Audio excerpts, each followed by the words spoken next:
Hey, good afternoon, everyone. Great to be here this afternoon in the Festival of Urbanism studio at the University of Sydney. My name is Peter Phibbs. I'm the director of the Henry Halloran Trust that sponsored the festival, and this is our seventh festival. Obviously, it's under pretty different circumstances this year. Normally, it's in a lecture theatre. We have a fairly large party afterwards, but with the year we've had in 2020, let's enjoy the event we're going to have this evening. Now, it's going to be a great evening. The event's called Let's Get Thinking, so I hope you've got your thinking caps on. We've got two great speakers I'm going to introduce shortly, but firstly, let me just acknowledge that we're on the land of the Gadigal people of the Eora Nation.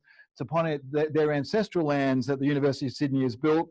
And as we share our own knowledge, teaching, learning, and research practice in the university, we pay respect to the knowledge embedded forever within the Aboriginal custodianship of the country.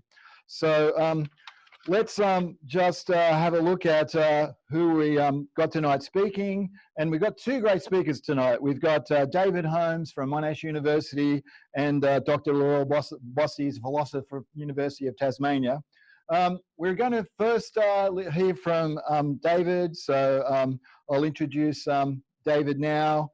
David's a founder and director of the Monash Climate Change Communications Research Hub. David's a political analyst, social theorist, and media scholar. And it's great to have you along this evening to talk about some really important issues, really to set the scene for the rest of the festival.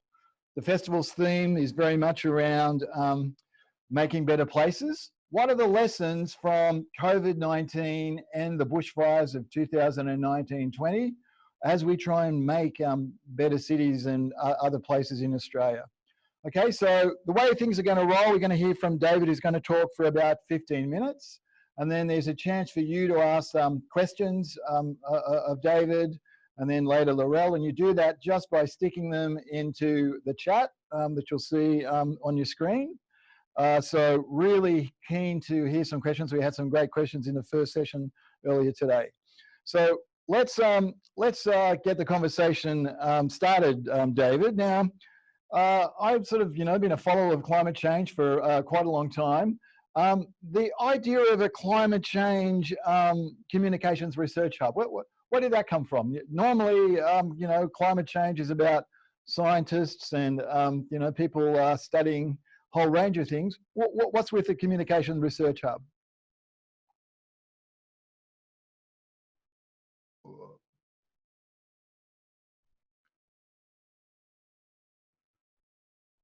Sorry, David, you've just got to unmute yourself there. Don't worry. There you go. Thanks for that question, Peter. So yeah, my background is as a sociologist of media. So it's not in climate science, but I also have a background in the history and philosophy of science. So as part of that, I was asked to write the first ever chapter in a sociology textbook on the sociology of climate change back in 2011, and a subsequent edition in 2015. So in doing research for that, I was struck by the fact that so many sociological surveys would show that Australians are concerned about climate change, but actually their climate literacy, their knowledge of climate change is actually quite low. And so what that research shows is that many see climate change as distant in space and time, and they don't see it as something that's perhaps happening right now. Also at the same time, I was doing analysis of newspaper reporting of extreme weather events, and found that, if you take Black Saturday in February 2009 in Victoria, only about 1%, rather 5% of articles linked to climate change. And in the reporting of the Brisbane floods in 2011, only 1% of those articles linked to climate change. So this led me to begin, reading analysis that showed how much climate denialism also there was in Australian news reporting, and eventually that led to developing, founding the Climate Change Communication Research Hub at Monash, and developing strategies for communicating the science more clearly to audiences, which really meant finding ways of embedding the science in mainstream media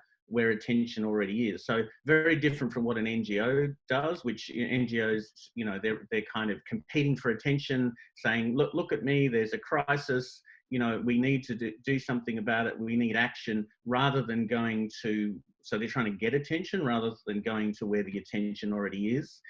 So because I'm based in a media school, we already have those connections with mainstream media, so it's much easier for us to get that attention.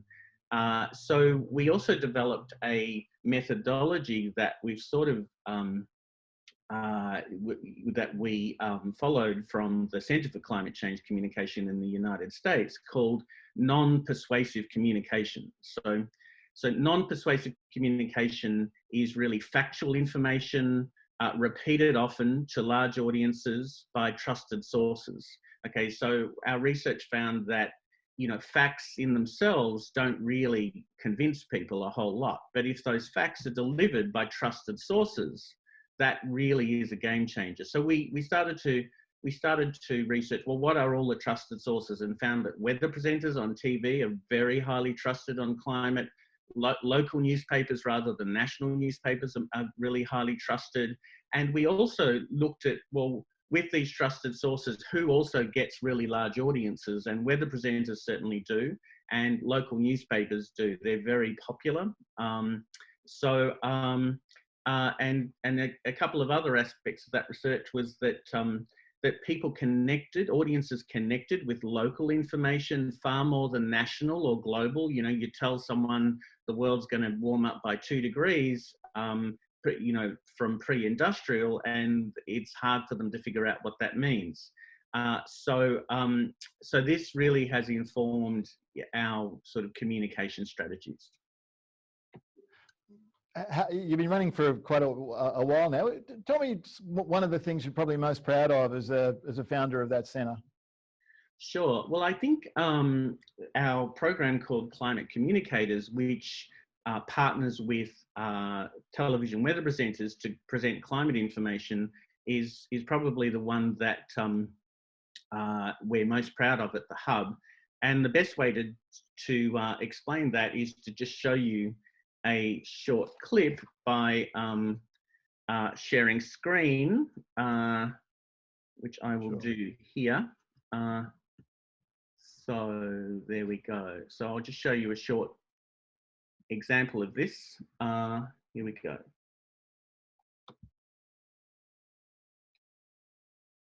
Okay, so what we'll They do... are, however, becoming far more frequent due to the influence of climate change, especially since 2013, as this trend shows. Now, the record is 16 days above 20. That was recorded last July, but today made 13 so far this July. And if the forecast is correct, we are going to equal that record by the end of the month. Tracking the Brisbane Airport data from 1970 shows a steady upward trend. And while there is variability across the years, the average July temperature is now more than 1 degree more than it was in 1970. Time to take a look at some historical data compiled by the Monash team now, and we can see a general trend of increased warmth in Morwell. The average daytime temperature for September back in 1984, when my parents were rocking big hair and shoulder pads, was 16.3 degrees. Today it's more like 17.5.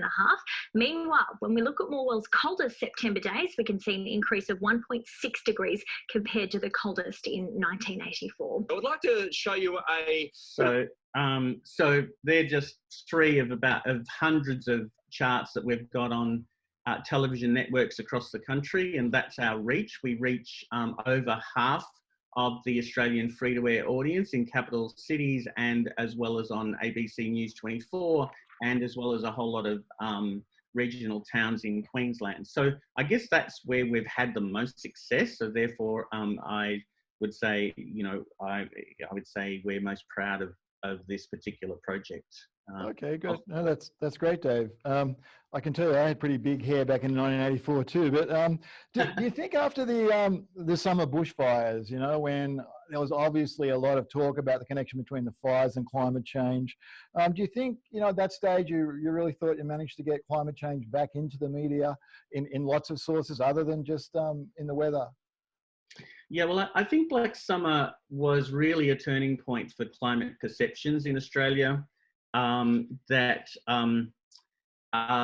know, our hub conducted a study of 139,000 articles between September 2019 and January 31st, 2020, and found that 49% of 67,000 articles actually linked to climate change, and that was an incredible increase from previous reporting of extreme weather events where journalists themselves were making attribution claims before even scientists were doing it. It was really quite remarkable. And I think the geographic extent of the fires was well beyond any previous fire events, an entire kind of pyro scene with 10% of all of Australia's forests burnt in one summer, not to mention the billions of animals that died, 36 people who died in the fires directly, and hundreds more from smoke-related illnesses. So I think the sheer scale of the fires would ensure, you know, what we anticipated was that it would ensure that surely the climate culture wars that we've seen in Australian politics and across newspaper groups would now be extinguished along with the fires, and governments of all colours would be under extreme pressure to step up their climate policy. Yeah, and then obviously then came COVID. So what was your perception about the impact of COVID on that sort of climate change discussion, and particularly maybe a reflection on the different role of scientists in both climate change and the sort of COVID scene? Sure. Well, I guess we figured that, you know, what we would be seeing after Black Summer was just endlessly hearing about the fires for month on month after Black Summer ended, and that, you know, you'd see crews of reporters and documentary makers visiting and revisiting local communities destroyed by the fires with kind of close-ups about trauma and damage to our environment. I mean, there were just endless number of stories that could come out of that. But of course, this was never to happen. I mean, what we call in sort of sociology of media currents, like Black Summer, they can grip people, completely grip people, as if that's all that matters, and can channel the attention of an entire nation through the intensity of an event like that. But they will do so until, of course, they're replaced by something with greater immediacy, and that turned out to be COVID-19. And I think, you know, it's in some ways, it's unfortunate. Well, it's unfortunate that the world and Australia got COVID, but for climate scientists, it's unfortunate that the opportunity for them to gain the visibility that they don't otherwise have through those fires was, you know, overtaken. So, whilst COVID is a very dangerous disease and the public should listen to the medical sciences, I think what this really showed up was the historical lack of attention that has been given to climate expertise and climate events. So during the first wave of COVID in Australia, you know, Australia there was the Great Barrier Reef's third mass bleaching event in 5 years, the most widespread one we've seen, but that barely got, you know, any attention compared to COVID. And you know, if you take the long view, climate change is much more impactful than COVID-19. I mean, pandemics like COVID generally exist in the human population for just 1 to 2 years. If you go back to the Spanish flu, for example, whereas the residence time of CO2 in the atmosphere is 1,000 years. So, you know, they're really not comparable. A paradox here with the different kind of expertise is that medical scientists actually, particularly at the beginning, know very little and knew very little about the virus, and were getting super amount of attention, whereas climatologists know pretty much everything you need to know about the virus in order to suggest to politicians and policymakers that you take action. But I think because COVID is so directly about individual bodies, like literally the virus invading your body, that interest in medical expertise on COVID is so much more immediate than it is for climate change. Yeah. So do you think, you know, that there may be some positive things about, from COVID that will help the climate change debate in the longer term? David, is there something in there other than just the fact it's taken climate change out of the conversation? Yeah, well, I think whilst climate scientists haven't been getting much attention compared to medical scientists, it is interesting to note. One positive thing is that medical scientists have actually vicariously been explaining climate change to the public, and a recent article by James Hansen and Mikako Sato shows how concepts of delayed response, the idea that everything you do now is important for later, like hours can be important when a cluster forms, for example, and every minute is precious, just like every year is precious in terms of emitting CO2. That concept of delayed response, also amplifying feedbacks that climate change can get away with you. It can run. You can have such a thing as it runs away if positive feedback such as increase in water vapor, acidification of the oceans, the loss of albedo in ice masses, all of these things are positive, and methane release as well, which is similar to the idea that literally the Premier in Victoria was saying, look, unless you stamp on this virus, it can just so easily get away with you. So I think the idea that humans can lose control really is a lesson that is being taught every day with a medical person standing next to a politician at a briefing, and the paradox being that why can't we have a situation where you've got a climate scientist standing next to a politician who's perhaps nodding in the background, explaining the climate science and how urgent the problem of dangerous climate change actually is. And just also on that, I think another positive thing that's come out of COVID is that the public have learned that in fact, politicians do have a lot of money to spend on things like protecting their populations, okay? And that for just a fraction of the funding that has been spent on COVID with supporting entire economic systems across the world, climate change could actually be radically addressed through policies like radical transition to renewables. Just a fraction of the money that's been spent already. So, if in the future politicians say, well, look, sorry, we've got no money for doing this, it will look extremely compromising given what they've already done in their response to COVID. What do you think the message is from here? And this probably is your final question, David. But what do you think the message is from here, trying to get climate change maybe back more on the political and media map? Well, I think, going back to my opening comments, that Australians are concerned about climate change, but this doesn't seem to be translating into action, especially the more federally you get in the policy making and the politics. We need, I think, to increase literacy of Australians, but also the politicians, probably more so than anyone as a unique group, to show that climate change isn't distant in space and time.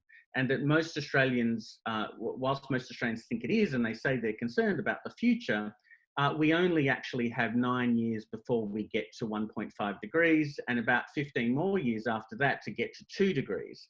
And anyone who understands climate sensitivity, how a small increase in global average temperature can make huge impacts at a local level, should be, very concerned about those kinds of figures, like much more concerned based not on, say, their cultural politics, that, oh, of course I'm progressive on climate change, but on actually what the physics is, okay? And I think we also need to expose the inadequacy of current policies. Most Australians think that the government is doing something, or at least maybe enough, about climate change when really, emissions in Australia have been consistently going up since 1997, except for the period 2012 to 14 when you had Julia Gillard's Clean Energy Act. But other than that, actually emissions have just continued to go up we are putting out 35 times the global average if you count Scope 3 emissions, which is, you know, coal and fossil fuels that we extract, send overseas, that get burnt over there. But you know, politicians tend to only count the domestic emissions, and that is entirely inadequate to what Australia is doing. And I think the public need to be much more educated on this, because as long as they think that politicians are doing something, they might just, you know, they might just sort of accept that as it is. And things are much more pressing on the climate scene than most people think, especially politicians. Excellent. Okay, yeah, look, for the people out there, feel free to jump on the chat and ask David. We've got a few minutes here for questions. I've just got to give you one that someone emailed in early today, David. They're invited to send some questions in advance. And it was related to your theme about the climate scientists next to the medical professional and the politician. But they were suggesting that maybe one of the ways we could improve maybe the political cut through would be trying to recruit more public health professionals to talk about the risks of climate change and health. Do you think that was a suggestion? Do you think that would be a useful strategy in terms of, you know, medical professionals have had a lot of attention with COVID? If we could get some of those same people who've almost become such trusted and common figures on our screens to start talking about the health risks from climate change, would that be a strategy that you think might be politically effective? I think it can be. I think going back to what I was saying in my opening comment about trusted sources, we've extensively researched who are the trusted sources, and the top 5 trusted sources on climate are, first of all, climate scientists, followed by farmers, followed by firefighters, followed by weather presenters, and then doctors and medical people come in a bit after that. So they're still quite up there. It's sort of like what we found is that firefighters and farmers seem to resonate well with the public, because they've got to figure out how to grow our food, how to put out firestorms, and that's not easy in the face of climate change. I think you're going to find medical people, through the work that they've done with COVID, are going to be more trusted now on climate because, you know, there seem to be people who are also potentially at the front line of that as well. Because you've got to remember something similar between COVID and a similarity between COVID and climate change is that they both show people that there are global ontologies that you have to pay attention to. Okay, these things are global in origin and global in their reach, and you have to pay attention. So I think if medical professionals can work out ways to make the impacts of climate change clear at a much more individual level as well, and a more immediate level, that really resonates with people. So some of the collateral impacts, like thunderstorm asthma, for example, which is related to climate change, which can really easily hurt people, is just one example. Another one is heat waves, which kill more people than any other kind of extreme event. But they tend to be silent, and they don't have a spectacle attached to them. They tend to be invisible. And I think the work of medical professionals to bring out, you know, population health statistics around these sorts of events is extremely important. I've just seen we've got a couple of questions in chat. Could you just blow those up for me, Andrew? Okay. Apart from the temperature charts, what about other literature that can be regularly presented to the public?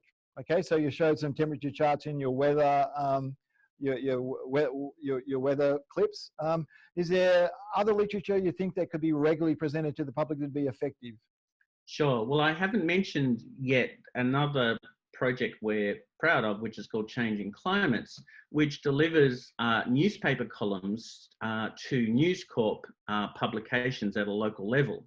So, so we like to partner with commercial media. We like to partner with news outlets that have a very big spread of audience, from, say, alarmed, concerned, uncertain, doubtful, dismissive. And in those columns that so far we're publishing in the Courier Mail in Brisbane, as well as 13 mastheads of local community news in Brisbane, they have the chart. They have a scientist, a public-facing scientist analysing the chart. Then they also have community comment, where you actually show people how community are concerned about things. It might be a chart about how rainfall days are declining, therefore I'm going to get a water tank or whatever. So people actually being interviewed who it's, you know, taking small steps towards, and, you know, and they're in urban settings, actually, with, this is where we're going to first, with Courier Mail in Brisbane, and then Sydney Daily Telegraph, followed by Adelaide Advertiser. So we're rolling this out to a very big audience. And we also have a part of the column is called Fast Facts, where we relate, say, weather and climate events to, you know, maybe historical facts, show historical connections of how things have changed, what trends are important to people where they live. Okay, great. Okay, so okay, there's a comment there from Emily who suggests that another positive impact from COVID was that when there was widespread lockdowns, some landscapes improved drastically in a small amount of time without so much human influence. So I think there was some commentary about parts of India, the rivers were you know, quite clean, industry had shut down. So that's probably an interesting observation. And there's also a question from Laurel there. Okay, so many of my climate science colleagues, and this is Laurel, who we're going to hear from shortly, have spoken about the reality of geoengineering because of our lack of action. Have you considered how this kind of communication may be facilitated publicly? So, yeah, do you have a comment on that issue, David? Sure. So just first on Emily's comment. So I think there is some positivity about the lockdown, showing that, for example, there can be less urban pollution, and it's nice to ride a bicycle around a city without so many cars or something like that. Those sorts of things. But actually, as far as carbon footprint, it's only a very, very minor pause in global emissions, and, you know, and then as soon as COVID is over, you know, things will just resume, I think. Regarding Laurel's question on geoengineering, our hub is a great supporter of promoting geoengineering because basically it's sending out a message that techno fixes, which is how we got into this problem in the first place, which is actually putting out so much CO2, equivalent to 170 times the natural rate from orbital forcings, with human forcings, is actually geoengineering already. And so if you tell people in your in a communication campaign that, well, guess what? You can relax because there's this thing called the Anthropocene. We messed up, and to avoid the Xenocene, which is the next stage where you've lost control, we can just wheel out some other technology and we'll undo what we've done with the Anthropocene, is extremely problematic because, first of all, because it can be appropriated by fossil fuel companies as an apology for continuing on the emissions that they are doing. And also there are risks in that you are in completely uncharted territory, and you really don't know if you're playing around with our atmosphere in those ways, that you can actually, resolve what we've already done with the amount of geoengineering of 170 times the natural rate. Okay, no, interesting answer. Okay, look, thanks very much for your comments there, David, in the discussion. We might get a chance to jump back to you at the final questions at the end, but yeah, we're a big virtual round of applause from our participants, and we're going to jump now to Laurel Bossy. Now, let me introduce Laurel. Dr. Laurel Bossy is a philosopher. Now, Laurel, I can honestly say this is the 7th year of the Festival of Urbanism. We've had hundreds of speakers, and you are our first philosopher, so I'm excited about that. She's an interdisciplinary scholar and educator in thinking about a sense of place, She continues to develop an ethics of place firmly embedded with Indigenous ontologies, which are intimately bound to contemporary issues of climate change, resource and environmental management. So very much welcome, Laurel. We're very interested to hear what you say, what you've got to say this evening, and particularly because always good to get a new discipline involved in the festival. And this year with such big topics, COVID and climate change, I think we really want to address some of these issues in quite a serious way. So hence the name of the talk. We actually are trying to get our thinking caps on. So Laurel, I'm going to give you the stage, and you've got about 15 minutes, and very much interested in hearing what you've got to say. Laurel previously has confessed to me that her actually giving a presentation that's only 15 minutes is pretty unusual. So if we notice she's speaking very quickly, that's probably why. So Laurel, turn on your microphone and let's get at it. Thank you, Peter, and thanks, David, for your talk as well. Yes, I'm going to confess, as a philosopher, 15 minutes is super, super short to get our heads around thinking about things in a different way. So bear with me, I've tried really hard to condense this into something that's quite palatable and kind of friendly. So I'm going to start with taking us back to November last year, where I was actually warned to keep my eye out for a virus which flared up in China. At that time, the persistent political and media focus on the economic impact was, in my mind, nothing more than the overreactions of market fundamentalism. But deeply entangled with a gamut of ethical negligence, the virus I have affectionately called the corona has since rapidly colonized hosts all over the world and revealed a few more global crises propping up our anthropocentric experience of life. To the climate crisis we were already facing, our reactions to COVID have merely exposed the urgency of a health crisis, an economic crisis, and a socio-political crisis in need of repair by our international troubleshooting task force. We in Australia have since survived the second wave through lockdowns and border closures, while the rest of the world is only just beginning to tackle the reality of a COVID winter.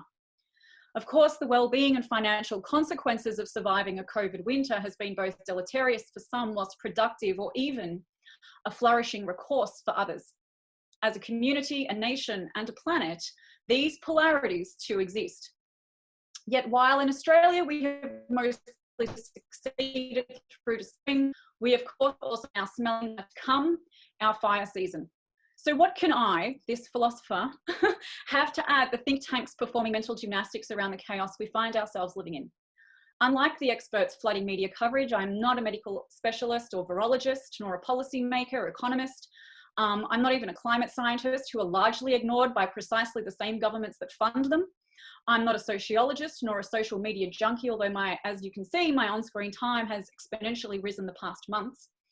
I'm a continental philosopher. I feel like I need to apologize for that. I'm not going to yet.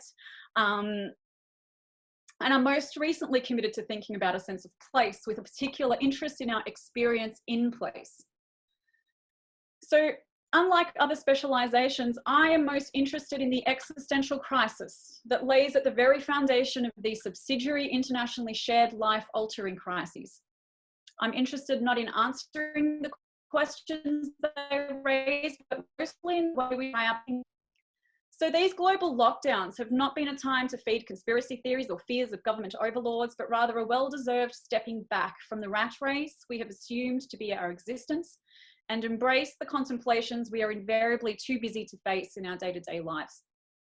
No matter how often confronting and even frightening these questions of uncertainty may be, I'm going to encourage you all to sit back in the safety of your armchairs and join me as I refocus the target lens, which hopefully inspires questions of identity concerning nationalism and globalization. Who am I in all of this? What is our national identity, and what kind of world do we want to leave our children? Each of these questions are intimately connected to our sense of place, although at once affect the way in which we consider our community as well, both locally, nationally, and also internationally. So here is a tiny reflection of COVID amongst a much broader context that I've been developing this year. I hope it offers an opportunity for some real existential reflection, which may inspire a new encounter with our current situation, which I like to say is the place in which we find ourselves. So my first question: the slogan we have all been sold, these last months is that we are all in this together. But who are we in all of this? The 24-hour news coverage and medical professionals will tell me I am a human being under attack by a virus that jumped across from a bat. Despite my uncompromised immunity, however, I am forced to isolate because of a virus with a relatively low fatality rate, which appears kind of odd to me. Overnight, it seems, we have been reduced to an organism forced to give up on our democratic and personal freedoms if we are to survive the microorganism stealthily invoking my immune response. At once, I am already confused as to whether I ought to be defined as a biological organism or as a political civic hostage. Or perhaps I am an immune-compromised biological organism beneath a totalitarian dictator on a planet invaded by the corona. This entire scenario goes utterly against my studies in biology, genetics, history of medicine, and philosophy. And not only does this reek, at least at some level, of pharmacological determinism, but equally of the fascist government regimes of that not too distant past. So the many wars we have fought as allies in honour of our personal liberties, instantaneously eroded, it seems, by nothing more than, I'm not exactly sure. Is it a virus? Is it politics, economics, pharmaceutical companies, greed, or fear? And who then are we in all of this? As you may guess, I'm not going to actually explicitly answer that question right now. I mean, let's be honest, the philosopher jury is still out on that one, even after thousands of years of discourse. So instead, I'm going to prompt you in thinking about who we are from the place we find ourselves. So my second question is, where is the place we find ourselves? When thinking about making better places, first need to start thinking about what we mean by place. As an existentialist, it's definitely not the GPS codes, okay? Instead, we are inextricably bound to the place in which we find ourselves. In fact, there is no me without place. We can only experience life in place. Our language, our thoughts, our beliefs, our sensory experience, each are located in place. I cannot perceive place from anyone else's eyes or memories or imaginings. So in some sense, place is both humanized and humanizing, which is to say I am place and place is me. With some reflection, I would say that COVID is by and large exposing our human displacement, which is also to say our disconnect from the environment, from nature, and our disconnect from ourselves. And when I say COVID, I'm not referring to the respiratory illness caused by COVID-19, nor the spirit of what I have called the corona as our immediate experience within these lockdowns or border closures. COVID encompasses the socio-political experience of a health crisis in place. COVID is where we find ourselves and through which we are aiming to forge a better way. Which leads to my third question. If COVID is part of the place I find myself, and therefore also part of how I experience the world and myself, then what may COVID be telling me about the place I find myself right now? Who it is that I am in 2020? My gut tells me, or perhaps it hopes, that COVID-19 just may be Mother Nature's antidote to our neoliberal capitalist sense of entitlement. I'm a low-risk candidate, already in a kind of self-isolation from most across the globe. I'm not in Melbourne and had to endure the lockdowns and curfews that they have just eased out of, thankfully, but I do have lots of friends and family that have been. With a clean bill of health, however, I reside upon the Apple Isle at the end of the world with transmissions since February. And so it's easier for me to be more emotionally detached when I contemplate and reflect upon COVID. The most obvious thing to note from down here is with the first flickers of uncertainty and glitches within our system of assumed control and domination, we as an individual, community, citizens of our nation become overwhelmed with anxiety as we desperately clasp at the social recesses of our individuated conditioning. For some time, we human beings have aimed at controlling our home and our destiny. We have not considered our place within its delicate ecosystems, but rather observed them as if we were external to them, even beyond them. We have grown our food wherever, however, and whenever we want. We have uprooted species, domesticated them, modified them, and exploited them for our own taste. We dig and drill up the death of our planet to fuel our convenience. We have traveled across lands and oceans without a thought for the biodiversity and the intricate webs of life we leave behind or enter into. We exploit the earth, each other, and everything in our path to sip down piccolos in our concrete metropolises, to carry someone else's embossed initials on our handbags, drive cars designed to travel faster than the speed limits of our over-congested highways, dine on locally grown exotic species, holiday in resorts that make us think we are somebody to be served, and worship digits in a database void of any real meaning. Is this what freedom looks like? The free human being who is now hiding in their homes from a virus we are waiting to immunize ourselves from. This is the great Homo sapiens, wise man. We've deluded ourselves into thinking that we are beyond natural law, at the top of the food chain, that we are safe, that we are resilient, and that we are untouchable. This commitment to permanence and security that we have developed through exploitation and domination is paradoxical in a universe whose only constant is change. It is precisely our exposure to the impermanence and flux that we find ourselves amidst this crisis with no real certainty of anything. If we ever really believe ourselves to be, we are actually an ephemeral creature and ever changing, no matter how much we try to resist it or clasp onto the illusion of stability. Rather, we are thrown into the experience of being human without any real capacity to cling to anything at all. And this is terrifying for a being that fails to remember a time they were free enough to simply be human. For being human is very different to the classification of a genetic code or taxonomical human being. And whilst we have become used to identifying with ourselves as the ladder upon the tree of evolution, the notion of being human has become increasingly foreign within a world shaped by productivity, materialism, and determinism. It is comforting to realize that even amidst some of the worst of this global pandemic, that it was the Italians on their Juliet balconies, playing their instruments and singing their arias, that have been most creative in their expression of being human and have forced us all to remember the human experience. But then it was also Italy, where the bubonic plague, literature and explorative thinking of the Renaissance. Being human has a rapturous passion for the experience of living and an intimate connection to the place in which we find ourselves. It is not defined by the companies and institutions the governments are bailing out, nor in the products that have ceased production. It is not in the price of life, but in the living of it. It is in the freedom of experiencing the moment that we have been forced to endure while home and hopefully embraced by by the love of some of our families, pets, or even friends. It is in the uncertainty and in the way we freely choose to accept the change.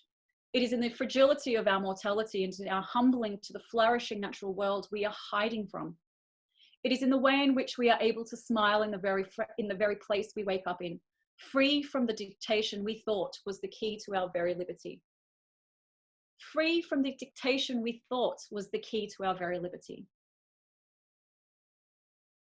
Flux and change is all that we can really be certain about. We certain that our country is of drought, flood, and fire. And these three seasons motivate change. They devastate because we are not prepared for the one thing we can depend upon, flux. They devastate, since the agricultural age, we humans have created more certainty in our capacity to survive. Since the scientific and industrial revolutions, we have lured ourselves into the false pretense of mastery and control over the world around us. So much so that our complacency assumes that we are safe and secure within an environment that is forever changing. If I am I and my surroundings, or I am place and place is me, then Australians would not, by and large, be devastated by the drought, flood, and fires, but be equipped for them, since these seasons fashion our very identity. And whilst we could not have predicted the viral attack of COVID, although some assume or argue that we could have, it is just another natural reminder that we are always in a state of flux. And that we are flux. Ignore the certainty of change and assume it can be managed, manipulated, or controlled, then we will be debilitated by grief when nature beckons every time. However, happiness is ours when we are able to courageously move with and embrace her. This can be seen in the happiness of surfers, fishers, hikers, divers. Happiness is not in the recreation time itself, but in the living with nature, even when it is dangerous. Remembering our nature or state of being or mood as ever-changing does not, however, just challenge the way we live with flux in our lives through urban planning and infrastructure redevelopments, as we ought to during natural seasonal disasters, although obviously much work needs to be done in that area, but in the way we motivate economies and maintain the well-being of our communities. COVID is forcing us to remember our own nature as adapters and mutators. I've often thought about just how much of our own flourishing as a species across the planet has mimicked that of a virus, and oftentimes been just as devastating. Through the lens of COVID, it is plain to see that by and large, we are a collection of displaced people. Over 95% of us do not have Indigenous ancestry, and many of our Aboriginal people have either been stolen or removed from their countries. This displacement has manifested the way we have chosen to structure our communities and our politics, our economies and our homes. Since our borders have closed, international trade has ceased and our focus has turned ever inward. Australia has an opportunity to refine its national identity, which is to say, explicate her values. Since globalisation, as defined by free trade agreements, our identity in Australia has been increasingly financialised and largely determined by international trade and ownership. In the face of a microscopic enemy, our government, however, chose the well-being of her citizens over the economy and the short-term thinking of electoral politics. Even if he was motivated by a nation in New Zealand. Perhaps this is the first step to regaining a politics for the people whereby the human spirit trumps the neoliberal agenda and begins to make better cities that are reflective of our country, our people, our world, and our place. I, for one, do not want to continue to live like a virus in a petri dish, isolated in lockdown every time the numbers rise. We need to be asking not what we have learned from the fires of COVID, but how we may begin to live with them. How we build housing, communities, institutions of learning, travel networks, which do not aim to control natural cycles, but rather conduct ourselves in a way that continues to flourish with them. That's all from me. Okay, wow, thanks. Bang on time, Laurel. Very impressive for a philosopher that probably likes a longer discussion.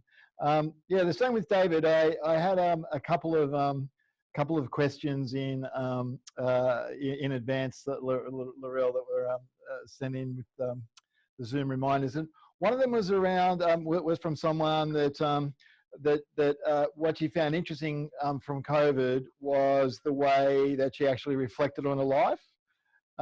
You know, like COVID in a sense made her life stop, and it gave her a chance to really stock take about, you know, whether she was in, you know, the right job, the right community, what her relationships with her children were, and she found it sort of quite empowering because she almost had that space, and just COVID provided both some practical opportunities, but I guess in the sense there was such a different space for people, it enabled this person to really think about life differently. You think that's an opportunity that you know might present to people? I think David in the previous session was talking about how the bushfires were sort of showing that we weren't in control of you know, our planet. We couldn't just tell it, well, we're humans, we don't want, you know, nature do this because we don't want to be our lives interrupted. Do you think that's an opportunity with COVID? I think COVID presented a massive opportunity because everybody was affected. You know, we all had to be in lockdown. You know, essentially, at least here in Australia, we were all in lockdown, and we, for, you know, weeks and some of us even months, life kind of stopped. And I think a lot of people shared many discussions. Like I know from a personal perspective, Tassie may have been in lockdown for a small amount of time, but across our drives, because, you know, we had to have social distancing, we were actually, you know, people were actually talking about really big philosophical questions that they don't often get the time to ask. And those questions of, you know, am I really doing the right thing? Do I really want to do this? The fact that people were able to work from home freed up a lot of time for many. Others, it was absolutely debilitating for work because they were home with children, etc. But it allowed people to begin to think about how they could, you know, be part of society and the community with a reevaluation of their values and what they wanted to be and who they were within society. I mean, a lot of people travel to and from work for an hour, 2 hours. When you're working from home, those 1 hour and 2 hours are yours. You know, you can go for a walk, you can go for a swim, you can just enjoy reading the paper, old school ways, you know, sipping a coffee or doing whatever. I think COVID did absolutely offer an opportunity to ask those questions and find ways in which to reconnect with each other. I know that happened a lot down in Tasmania. A lot of the farmers market people actually said they have never had such a successful winter as this year because everybody was forced to buy locally. And many of them said that. I mean, you know, I was buying export sashimi grade tuna for $30 a kilo, you know, because it wasn't going direct to Japan. I mean, all of these kind of opportunities with local produce and, you know, people reflecting on what they wanted to do. I think were really great opportunities through COVID, but as well, there were also a lot of negatives. Okay, got a couple of questions in the chat, I think there, Andrew, if we can click those open, from Yossi. Okay, so that one is, you know, probably a bit more related to yours. Everyone might come back to that one. Okay, which in the same. Can we just have a look at that? Okay, so there's a big shout out. Laurel, incredibly moving and thought provoking, Laurel. So there's some positive feedback. How can we keep the policymakers, and this is for both panels, through that extreme nature nudging changes? So, you know, we've sort of got their attention in these crises. How can we get in the loop with policymakers around, you know, trying to actually improve sort of environmental issues without resorting to a crisis? Is there an easy answer? Well, and there's probably a question for either of you. But Laurel, would you have an idea there?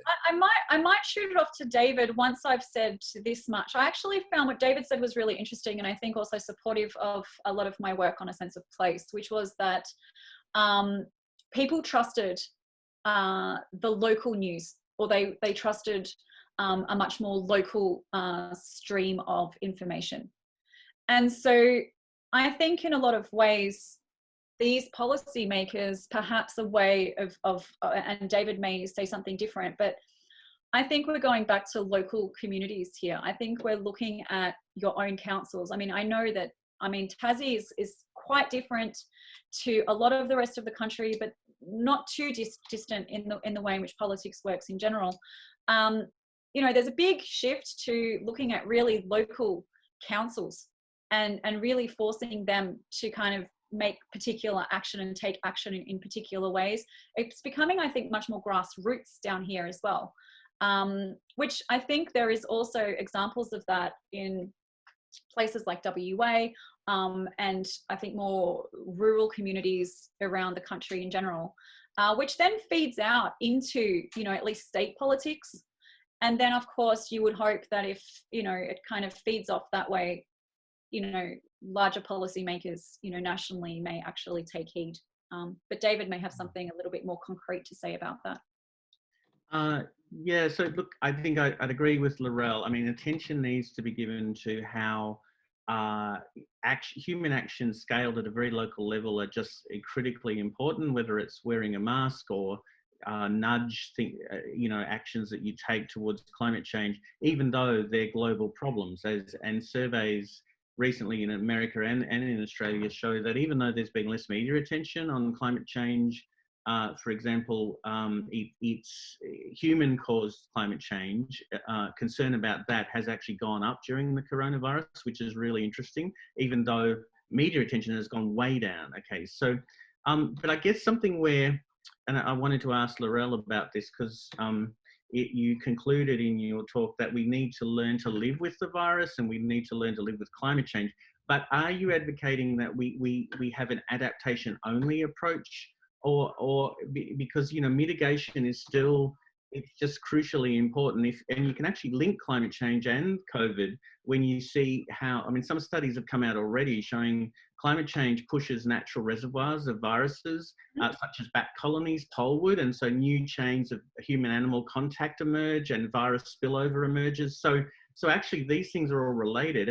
And why would you have a policy or try to influence national policymakers, as Peter's talking about, to only look at adaptation and not mitigation? Or am I actually misinterpreting what you were saying? I think there's a level of misinterpretation, and yes, that's why I also said that COVID could have been predicted. I mean, it was predicted by a lot of climate scientists, and this isn't. And I think my point is more the fact that this isn't going to be the last virus. It's surely not the first, and it's definitely not going to be the last. But I think resorting to what we have at the moment is not necessarily going to be the best way forward. We can't continue to be locking ourselves down. I think we need to change some serious fundamental things. And we do need to look at climate change as one of those things and how we actually proceed forward in order for us to be placed to actually reconnect with the natural environment, to reconnect with community, to reconnect with basic human need, which has a strong connection to the environment. And those changes need to be made. It's not a matter of let's go business as usual. I'm absolutely against business as usual. In fact, I think serious changes need to be made that actually better reflects the kinds of flux that we're actually living within. It's not out of domination and control. It's not about, pretending that we've got this. It's like, no, actually, we are part of this flux. We are part of this environment, and we need to gain more respect for that, and actually change the way in which we're doing things. So in a lot of ways, David, I think I'm actually in support, and I was really happy about your response, or excited about your response in terms of geoengineering, because it completely suits it, factors into how I've thought about it myself, in that the problem is the way we're living. The problem is the way that we actually think that we're beyond this, when in actual fact we're in it. And I think we need to be a little bit more humble within our place, within the environmental context. Yeah. No, I entirely agree on that point, that, feeling complacent and secure in how we relate to the natural world is extremely dangerous. And I think a philosopher, Martin Heidegger, talks about this in relation to the danger of technology in an essay he wrote called The Question Concerning Technology, which paradoxically uses energy as nearly all of its examples of. So energy, so the idea that humans are a fire species, and that distinguishes us from the rest of from other living things, is a problem. But look, now I'm getting philosophical. So okay, oh my God, that's good, Laurel. Okay, we've got the media hub's gone philosophy. That's fantastic. Look, just a quick comment from I just can't see the name there, Andrew. From Farid, who's talking about the positive aspect of COVID might be people connecting with their local communities. As part of that way, I think they're connecting with their local natural community. So they're actually appreciating a lot more perhaps about some of the local ecology that they probably drove past, for 20 years as a commuter. So perhaps that's a way of acknowledging that, we're part of that ecology. But look, thanks very much, Laurel. That was a really inspiring talk. And I'm going to provide some written commentary on the Festival Urbanism website tomorrow from Laurel and David. You could read at your leisure. If we can just jump back to the slide pack, I'll just show you the website, Festival Urbanism. We're running to the 26th. And a particularly shout out that connected with this session on Thursday at lunchtime. We've got a very interesting session looking at the question of bushfires and also heat in Sydney, and whether we should be acknowledging that some places in Sydney are possibly just getting too hot really to inhabit at the scales we've been thinking about in our current planning. That's Thursday at 12 o'clock. Anyway, it's 6 o'clock. Everyone's got to get about their evening. Thanks very much for joining in, and a special shout out to David and Laurel for really getting us thinking about the big issues of the Festival of Urbanism. Thanks again. Okay, thanks. See you soon, everybody. Have a good evening. Thanks, Peter. Thank you. See you, Laurel.